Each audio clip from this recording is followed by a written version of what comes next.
Good morning, students. Welcome to your English class. Today we are going to start our chapter 6 poem, The Duck and the Kangaroo.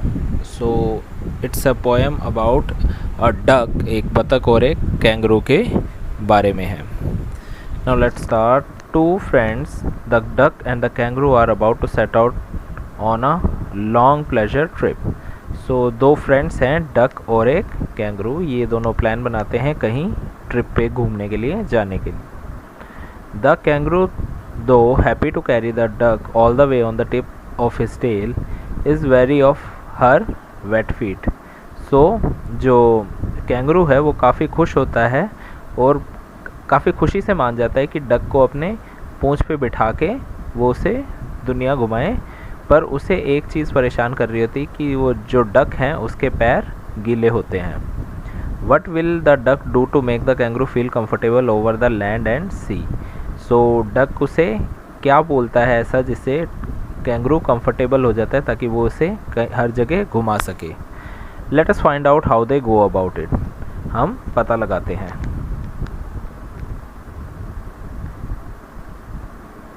Said the duck to the kangaroo, "Good gracious, how you hop over the fields and the water too, as if you never would stop."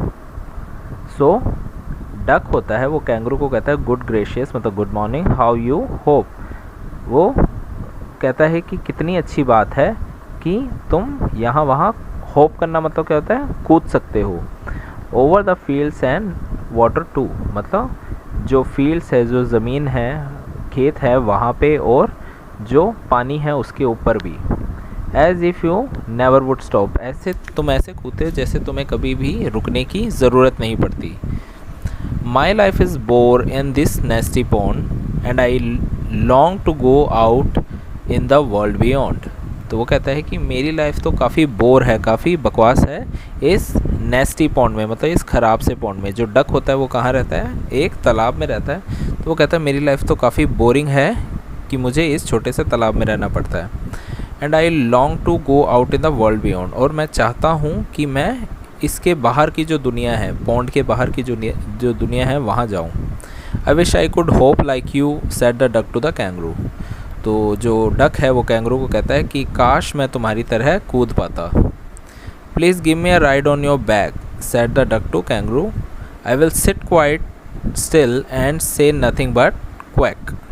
सो वो कहता है कि please मुझे अपने पीठ पे बिठा के घुमाने ले चलो, और मैं पीछे चुपचाप बैठूँगा और क्वैक के अलावा कुछ नहीं कहूँगा. क्वैक जो डक की साउंड होती है. The whole of the long day though, and we would go to the Dee and the Jelly-Boo-Lee, over the land and over the sea. Please take me on a ride, oh do, said the duck to kangaroo. So कहता है कि हम पूरा दिन घूमेंगे. हम कहाँ जाएंगे, Dee and जेलीबू-ली.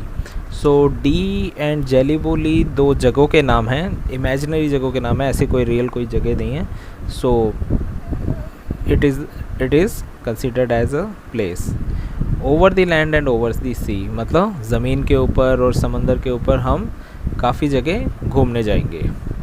Please take me on a ride O do, वो कहता है प्लीज़ मुझे घुमाने के लिए या सैर पे ले चलो. Said the duck to kangaroo, जो डक है वो कैंगरू को रिक्वेस्ट करता है. Said the kangaroo to duck, उसके बाद जो कैंगरू है वो डक को कहता है this require a little reflection, perhaps on the whole it might bring me luck, and there seems but one objection, which is if you will let me speak so bold, your feets are unpleasantly wet and cold.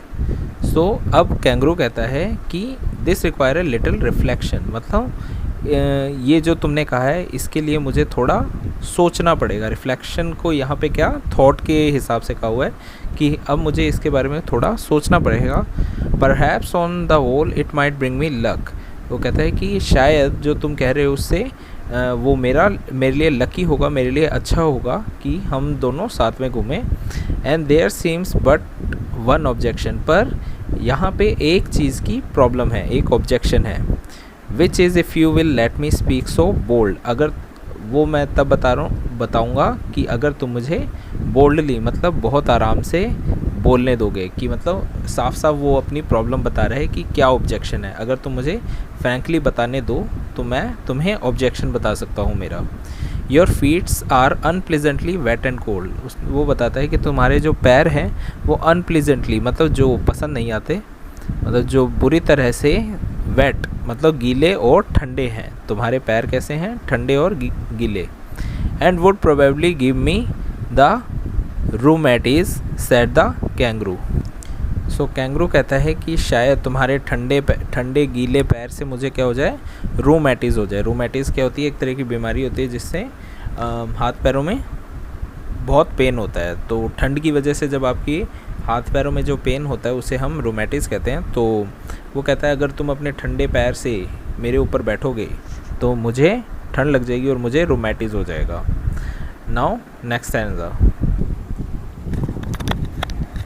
Said the duck, as I sat on the rocks, I have thought over that completely, and I bought 4 pairs of worsted socks which fit my web feet neatly. So duck उसके बाद कहता है कि हाँ, जब मैं भी पत्थरों पे बैठी हुई थी तो मैंने भी इस बारे में काफ़ी सोचा था, मतलब मैंने इसके बारे में मैंने भी इसके बारे में पूरी तरह से सोचा था। And I bought 4 pairs of worsted socks। worsted क्या होते हैं? जो वुलन जो सॉक्स होते हैं, जो हम सर्दियों में मोटे वाले सॉक्स पहनते हैं, उसको कह रहे हैं कि worsted socks। तो उसने कहा कि मैंने 4 पेयर लिए हैं ऐसे वुलन सॉक्स के, जिससे जो मेरे पैर को कम्प्लीटली कवर कर देंगे। And to keep out the cold I have bought a cloak and every day a cigar I smoke. तो वो कहता है कि वो कहती है कि और ठंड से बचने के लिए मैंने क्या लिया है? एक क्लॉक लिया है। क्लॉक क्या होता है? एक बहुत बड़ा कोट होता है जिसमें हाथ नहीं होते, बस वो एक तरीके से काफ़ी बड़ा कोट होता है और उसके हुडी सी होती है, सर पे कैप की तरह भी होती है। तो काफ़ी बड़ा कोट होता है, पैर तक होते हैं, उसे हम क्लॉक कहते हैं। And every day a cigar I will smoke. और वो कहता है कि मैं हर दिन एक सिगार स्मोक करूँगी। सिगार एक बहुत बड़ा सिगरेट जैसा होता है जिसे स्मोक करेंगे, जिससे उसे ठंड नहीं लगेगी। All to follow my own dear true love of a kangaroo. और वो कहता है मैं ये सब तुम्हारे लिए करूँगी।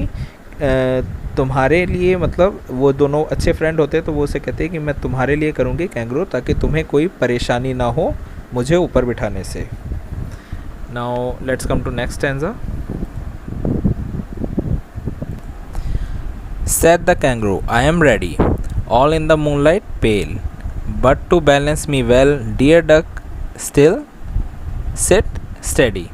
So at last जो कैंगरू होता है वो रेडी हो जाता है और वो कहता है कि I am ready, मैं तैयार हूँ, all in the moonlight pale। तो ये टाइम बता रखा है कि आधी रात के टाइम होता है, मूनलाइट मतलब जब चांद की रोशनी होती है, तब ये बात कहता है कि हम तब निकलेंगे। But to balance me well dear duck sit steady. तो वो कहता है कि पर मेरा बैलेंस ना बिगड़े, इसलिए तुम्हें आराम से एकदम स्टडी बैठना होगा, ज़्यादा हिलना डुलना नहीं है। And quite at the end of my tail. और कहाँ बैठना है आपको? एकदम टिप में, जो उसकी जो टेल का एकदम टिप है, जो लास्ट वाला पार्ट है, एकदम वहाँ पे तुम्हें आराम से बैठना है बिना हिले डुले, ताकि बैलेंस ना बिगड़े। So away they went with a hope and a bound, and they hoped the whole world 3 times round. So उसके बाद क्या होता है? वो वहाँ से निकल पड़ते हैं होप करते हुए। होप मतलब जैसे मैंने बताया था पहले, कूदते हुए। एंड अ बाउंड, बाउंड क्या होता है? लंबे लंबे स्टेप्स लेना। तो कूदते हुए और लंबे लंबे कदम लेते हुए वो घूमने निकल पड़ते हैं। They hope the world 3 times, मतलब वो दुनिया के कितने चक्कर लगाते हैं? 3 चक्कर लगाते हैं कूदते हुए। And who is so happy? Oh who as the duck and the kangaroo. तो वो कहते हैं कि इससे कौन खुश होता है? बिल्कुल वो पूछते हैं कि कौन खुश है इससे? कौन खुश है आप बताइए? डक और कैंगरू। तो पूरी दुनिया के चक्कर लगाने के बाद वो काफ़ी खुश हो जाते हैं। सो इन दिस पोएम आपने ये देखा कि कैसे एक डक होती है, वो अपने तालाब में बैठी बोर हो रही होती है, तो वो अपने फ्रेंड कैंगरू को कहती है कि मुझे अपने ऊपर बिठा के क्या तुम पूरी दुनिया घुमा सकते हो? तो कैंगरू अपनी प्रॉब्लम बताता है और डक उसको सॉल्व कर देता है और वो दोनों पूरी दुनिया घूम के आते हैं. So that's now we conclude our poem and the writer of the poem is Edward Lear. And complete this book work and question answer and submit to your subject teacher. Thank you and have a nice day.